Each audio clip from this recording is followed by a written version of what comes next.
But the White House card is an interesting one because Conor wants to come back, Jon wants to come back. The biggest names want on that card. Traditionally, that could be a very big earner, pay-per-view wise. Like you could potentially put that back on pay-per-view for that one card. I don't think anyone would not understand why you did that. But if you could put like a Conor McGregor on free TV, what numbers that could do, which way would you look at that card and think like White House should be on CBS, or do you think maybe pay-per-view is an option? How do you look at that card? No, I mean, it won't be on CBS, it'll be on Paramount Plus. You think so? Oh, yeah, 100%. That fight will be on Paramount Plus. Maybe we do some prelims on CBS, but yes, that fight will be on Paramount I guess that's the biggest subscriber earner you can give them, right? Like if you're going to get Paramount Plus subs, it's the White House card probably. Yeah. Yeah. I mean, everything.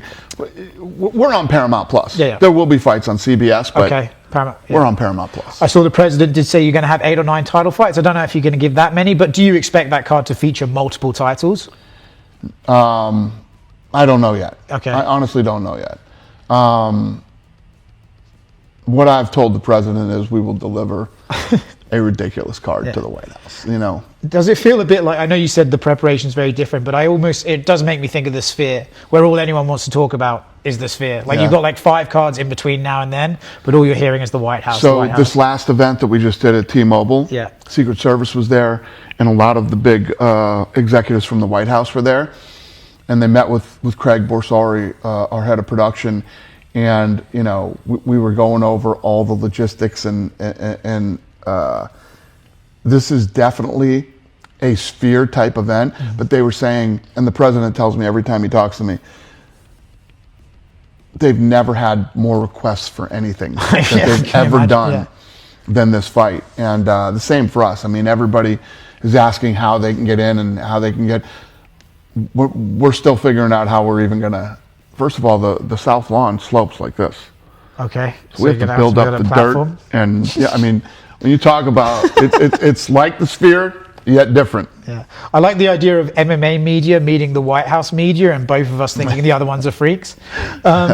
Another guy who wanted on the White House card, Francis Ngannou, did an interview with Uncrowned today, and he said his PFL deal is coming to an end, and he would be interested in coming back to fight on the White House card against Jon Jones. You've made it clear how toxic that relationship got. You brought up the story about the physicality and everything like that. Is there a world where you guys work together again? You think? Let me be clear on something too. When I say the physicality, it's not like Francis Ngannou came in here and like threatened us, you know, or did anything like that. But as men, everybody who is a man knows there's these situations with that. You know, we're in there and he's telling me that I deserve the 50,000. I want the 50,000. I said, and I get it. This guy fought whoever the fight was on the card. We had determined that they were going to get the 50,000. And I'm in there with them for however long we're talking, and I'm like, I'm done. And I had another meeting. So, and this guy just used to wander around UFC headquarters like this was his house. This guy literally spent the whole day here. Breakfast, lunch, fucking dinner, you know. So I started to walk out, and he put his hand on my chest. And he says, "We're not done talking yet." And I said, "Oh, we're fucking done talking." Mm-hmm. You know, it's not like, you know, Francis Ngannou came in here and was like physically, but that's what went down. Mm-hmm. And I tell you guys all the time, we're in the fucking fight business. Mm-hmm. Shit happens. And you don't have enough fucking time in your life for me to tell you all the stories that have happened behind the scenes and what goes on around here.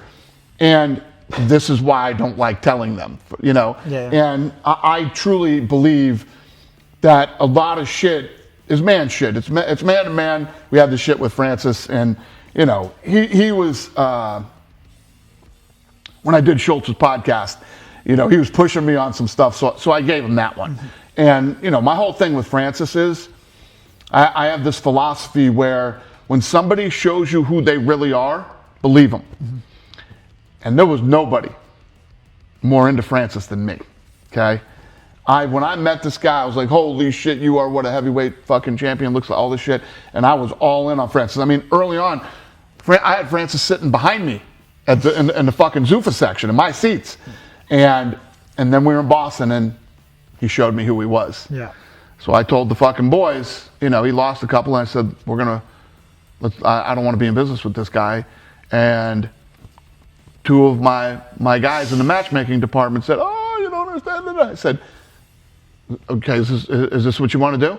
And they said, yeah. I said, I'm going to teach you a fucking lesson. When somebody shows you who they are, fucking believe them. You're both fucking wrong. Yeah. And I guess you're going to have to learn the hard way. And here we are. So safe to say, no interest in bringing him back. Better interest. You know? I don't know how I can make it any more fucking clear. Fair. I do wonder how PFL feel about him going out and saying that his contract's nearly done. There was nothing that made me happier than throwing that guy over to the fucking PFL. Yeah. Let me tell you what, if we let guys go, feel bad for the fucking company that gets them. We let them go for a fucking reason. Yeah. I get it. I don't have to let anybody go. Yeah. Yeah. I don't want to be in business with guys that I don't like and that I don't think are good guys. And when you talk about good guys and bad guys, I'm in the fight business. Mm-hmm. Shit happens. Yeah. You know what I mean? Yeah, yeah. And I'm pretty lenient when it comes to tough guy shit. Mm-hmm. I'm not lenient with bad guy shit. Right. On a different, I don't want to keep riling you up here, but on a different topic, the Arman Sarukian thing, right? I understand because it's not just the weight cut thing. You know, the fan incident, he headbutted Dan Hooker. Like, there's a lot with Arman that's kind of... I think Paddy Pimblett laid it out pretty well. That's kind of what I was getting at. Paddy sort of gave me the layup there. But what does he have to do, right? Obviously, he is ranked number one. He's here. You know what I didn't do? We haven't cut him. We're not sideways with him. We don't dislike him. I'm sure he's aware of where you feel about it right now as well. Yeah, well, listen, it is what it is. It's not like I've confronted Arman and you know, Arman's a man. He knows how this played out. He knows how this all went down behind the scenes. He knows. Yeah. We all fucking know. I don't ever talk about this shit publicly because you guys are like a bunch of fucking old ladies and you know, anything that you can get clicks on and fucking keep bringing up and all this shit. A lot of man shit happens in this fucking business, and we keep it between us men, and we, you know, it is what it is. I did enjoy you. Now you guys will come out and say, "Oh, well, why is he getting?" Arman knows.